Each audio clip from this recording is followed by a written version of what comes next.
नमस्कार दोस्तों, मैं हूं संतोष पाठक और आप लोग देखना शुरू कर चुके हैं युग चरण यूट्यूब प्लेटफॉर्म। 5 राज्यों के विधानसभा चुनाव के नतीजों ने एक तरह से इतिहास रच दिया है। 5 राज्यों के विधानसभा चुनाव के नतीजों के बाद भारतीय जनता पार्टी गदगद नजर आ रही है, बम बम नजर आ रही है। लेकिन इन 5 राज्यों के चुनावी नतीजों ने कांग्रेस को भी खुश होने का थोड़ा सा मौका तो दे दिया है, लेकिन बाकी तमाम विपक्षी राजनीतिक दलों के माथे पर चिंता की लकीरें पैदा कर दी है। अब विपक्षी दलों को यह सोचना पड़ेगा कि क्या वो भारतीय जनता पार्टी के साथ अकेले अकेले लड़ पाएंगे। सवाल कांग्रेस पार्टी के सामने भी उभर कर निकल कर सामने आ रहा है कि एक के बाद एक कांग्रेस पार्टी गलतियां क्यों कर रही है, सेल्फ गोल क्यों करती हुई नजर आ रही है। तो इन 5 राज्यों के चुनावी नतीजों का विश्लेषण हम करेंगे कांग्रेस पार्टी के लिहाज से, भारतीय जनता पार्टी के लिहाज से, तृणमूल कांग्रेस और डीएमके जैसे क्षेत्रीय दलों के लिहाज से, और प्रधानमंत्री नरेंद्र मोदी ने बंपर चुनावी जीत हासिल करने के बाद कल भारतीय जनता पार्टी के कार्यालय मुख्यालय पर जाकर क्या कुछ कहा और अगले मिशन का जिक्र कर दिया, उसके बारे में भी बात करेंगे। और 2027 में जिन राज्यों में चुनाव होना है उसके बारे में भी बात करेंगे। तो इस चुनाव का समग्र विश्लेषण अगर आपको देखना है तो इस प्लेटफॉर्म पर हमारे साथ अगले कुछ मिनट तक बने रहिएगा। लेकिन इस बड़ी स्टोरी की शुरुआत करने से पहले आपसे एक अपील, आपसे एक आग्रह करना चाहूंगा।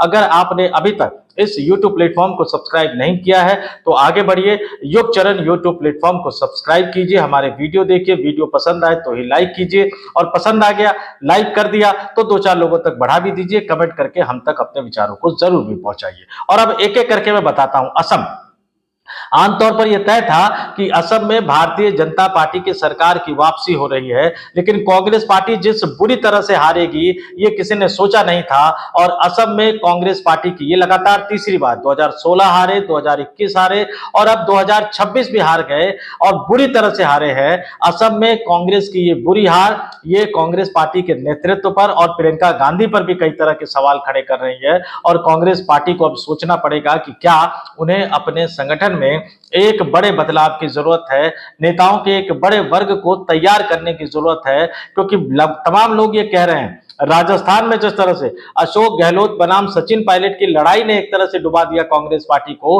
असम में भी नेताओं की आपसी लड़ाई ने कांग्रेस के हार की कहानी लिखी।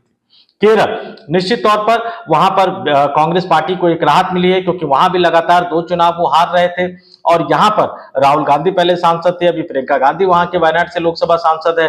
केरल का चुनाव जीतना ये राहुल गांधी का व्यक्तिगत प्रतिष्ठा का मुद्दा बन गया था।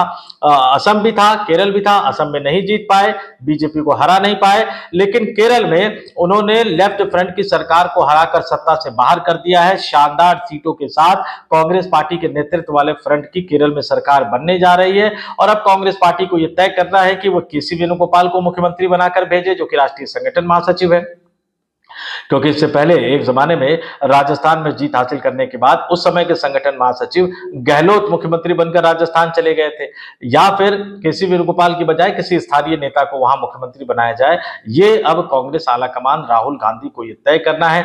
तमिलनाडु के नतीजों ने सबको चौंका दिया।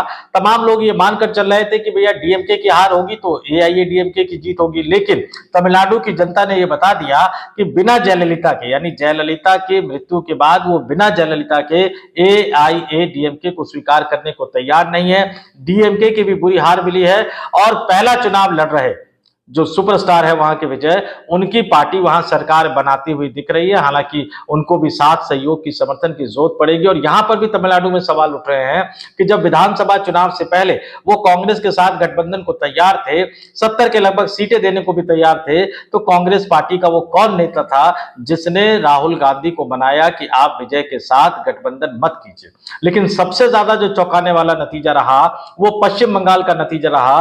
पश्चिम बंगाल में भारतीय जनता पार्टी इतनी बड़ी जीत हासिल करेगी, इस बात का अंदाजा किसी को नहीं था। और लगातार 3 बार से पश्चिम बंगाल में मुख्यमंत्री का चुनाव जीतने वाली ममता बनर्जी चौथी बार मुख्यमंत्री बनने के अपने सपने को साकार नहीं कर पाई। और सिर्फ साकार ही नहीं कर पाई, जो वोटों का डिफरेंस है वो ये बता रहा है कि भारतीय जनता पार्टी ने एक बेहतर रणनीति के साथ, एक बेहतर चुनावी रणनीति के साथ, प्रधानमंत्री नरेंद्र मोदी, अमित शाह, सुनील बंसल, धर्मेंद्र प्रधान, भूपेंद्र यादव, इन तमाम लोगों की जुगलबंदी के साथ पश्चिम बंगाल का किला ढा दिया है।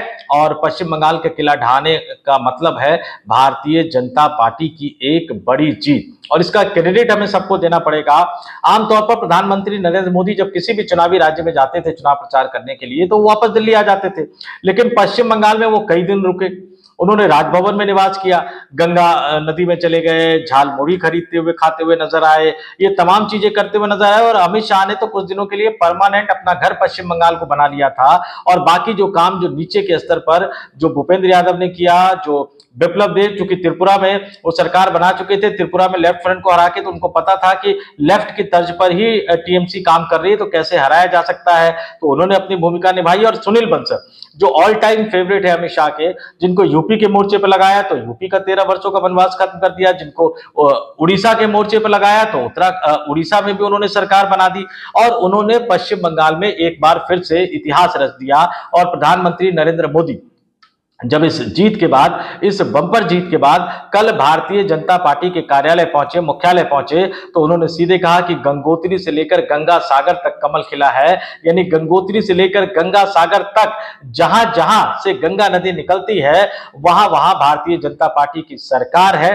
गंगोत्री जहां से गंगा नदी निकलती है, और गंगा सागर जहां गंगा नदी, गंगा मैया समुद्र में जाकर विलीन हो जाती है, वहां तक भारतीय जनता पार्टी की सरकार है। डॉक्टर श्यामा प्रसाद मुखर्जी को नमन करते हुए उन्होंने इसको एक श्रद्धांजलि बताया। और जो विपक्षी दल आरोप लगाते हैं लोकतंत्र की, संवैधानिक संस्थाओं की, चुनावी प्रक्रियाओं पर, उसका काट करते उन्होंने कहा प्रधानमंत्री नरेंद्र मोदी ने की जीत भारत के लोकतंत्र, संविधान और जनता के विश्वास की जीत है। और उन्होंने एक तरह से बिना नाम लिए एक संदेश देने की, एक बड़ा इशारा देने की कोशिश की है। और उन्होंने आगे जो कहा वो और भी दिलचस्प था, अंग, बंग और कलिंग। और किस तरह से उन्होंने कहा कि जब भारत समृद्ध था तो उनके 3 मजबूत स्तंभ थे, अंग यानी आज का बिहार, बंग यानी आज का बंगाल, और कलिंग यानी आज का उड़ीसा। और अब इन तीनों में भारतीय जनता पार्टी की सरकार है। और उन्होंने 2013 का वो वाकया भी याद किया जब वो प्रधानमंत्री पद के उम्मीदवार के तौर पर सांसदी का पर्चा भरने के लिए वाराणसी गए थे, और उन्होंने कहा था गंगा मैया ने बुलाया है। ये तमाम चीजें कहते हुए कार्यकर्ताओं को श्रेय दिया उन्होंने। भारतीय जनता पार्टी के नए नवेले राष्ट्रीय अध्यक्ष नितिन नवीन को श्रेय उन्होंने दिया। और इसी के साथ उन्होंने भारतीय जनता पार्टी के बुजुर्ग नेताओं को यह संदेशा दे दिया, क्योंकि तमाम लोग जानते हैं कि इस जीत का क्रेडिट अगर किसी को देना चाहिए तो वो अमित शाह है। लेकिन मंच पर अमित शाह की मौजूदगी में, अमित शाह की सहमति से भारतीय जनता पार्टी के 40 वर्ष के राष्ट्रीय अध्यक्ष नितिन नवीन को जब इसका क्रेडिट देते हुए नजर आते हैं, तो अब सबको ये बता रहे हैं कि भैया जो नया संगठन बनेगा वो युवा संगठन बनेगा। और किसी भी बुजुर्ग नेता को इसमें किसी भी तरह का किंतु परंतु नहीं करना चाहिए। एक बड़ा मैसेज वो देने की कोशिश करते हुए यहां नजर आ रहे हैं। उन्होंने कहा कि आज नया इतिहास रच दिया गया है। भाजपा के अध्यक्ष नितिन नवीन ने पद संभालने के बाद ये पहले विधानसभा चुनाव थे। इन चुनाव में पार्टी कार्यकर्ताओं को उनका जो मार्गदर्शन मिला वो इस विजय में बहुत ही बहुमूल्य रहा। और जब वो पार्टी कार्यालय पहुंचे, राष्ट्रीय अध्यक्ष नितिन नवीन के साथ उनका व्यवहार, मंच पर उनकी तारीफ, ये तमाम चीजें जो है वो बता रही है कि अब एक नई भारतीय जनता पार्टी, जो जनरेशनल चेंज की बात कही जा रही है, वो जनरेशनल चेंज होना तो तय है। लेकिन अब जो लड़ाई शुरू होगी वो पश्चिम बंगाल की लड़ाई। ममता बनर्जी इस हार को स्वीकार कर पाएंगे। ममता बनर्जी एक एग्रेसिव, चूंकि बिहार में देखिए विपक्षी दल जो हारे वो बहुत बुरी तरह से हारे। असम में जो विपक्षी दल हारा कांग्रेस पार्टी, वो बहुत बुरी तरह से हारा।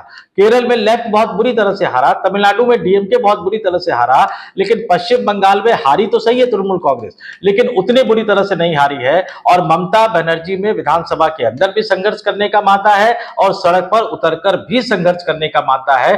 तो पश्चिम बंगाल में अभी भारतीय जनता पार्टी के लिए इतना आसान सब कुछ नहीं रहने वाला है। मुख्यमंत्री का चयन करना है, और जाहिर सी बात है उनको पता है कि अभी ममता बनर्जी से लड़ने के लिए ऐसा ही मुख्यमंत्री बनाना पड़ेगा जो ममता बनर्जी की स्टाइल में सोचे, ममता बनर्जी के स्टाइल में जवाब दे, ममता बनर्जी के स्टाइल में पॉलिटिक्स करे। और ऐसा एक ही चेहरा भारतीय जनता पार्टी के पास है जो एक जमाने में ममता बनर्जी का करीबी हुआ करता था। ममता बनर्जी को छोड़कर बीजेपी में आया, पिछली बार ममता बनर्जी को चुनाव तक हरा दिया, और इस बार भी चीजें डवाडोल वाली स्थिति में है। शुवेंदु अधिकारी यानी मुख्यमंत्री पद की रेस में शुवेंदु अधिकारी सबसे आगे चल रहे हैं। हालांकि कौन बनेगा मुख्यमंत्री, इसके लिए हमें थोड़ा सा इंतजार करना पड़ेगा, लेकिन शुवेंदु अधिकारी की ज्यादा संभावना मुख्यमंत्री बनने की है। अब इस चुनाव का असर देखिए।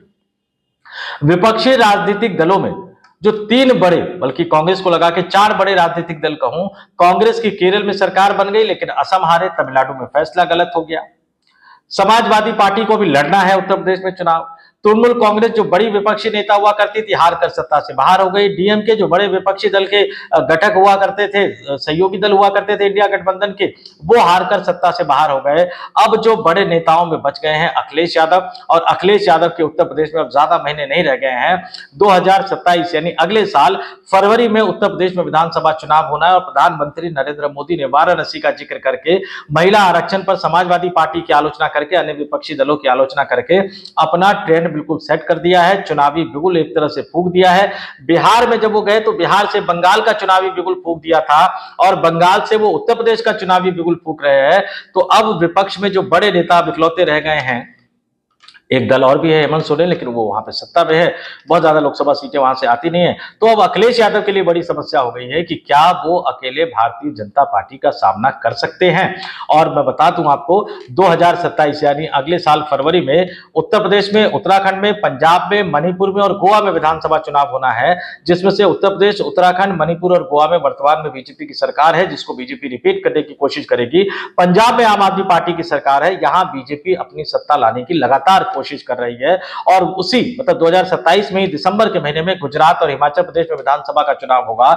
गुजरात जहां भारतीय जनता पार्टी अपराजय बनी हुई है लगातार, चाहे वो लोकसभा के चुनाव हो, विधानसभा के चुनाव हो, स्थानीय निकायों के चुनाव हो, वो लगातार जीत रही है। और हिमाचल प्रदेश कांग्रेस से सत्ता छीनने की कोशिश भारतीय जनता पार्टी करेगी।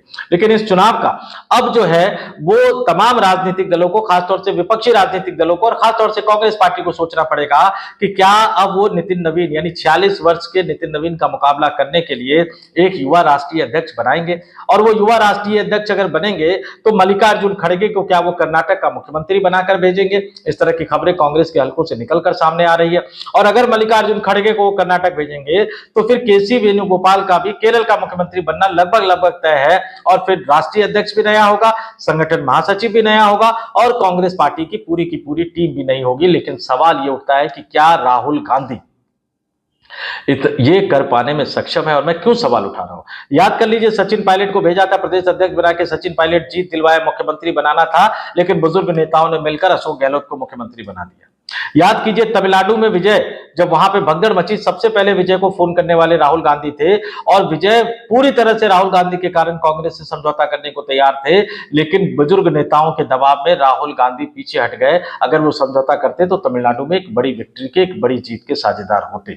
तो क्या राहुल गांधी ये बड़ा फैसला कर पाने में सक्षम है? ये तो वक्त ही बताएगा। लेकिन फिलहाल भारतीय जनता पार्टी को मिली इस बड़ी जीत, इस ऐतिहासिक जीत के बाद इस देश की राजनीति निश्चित तौर पर आने वाले दिनों में बदलती हुई नजर आएगी। तो इस वीडियो में इतना ही।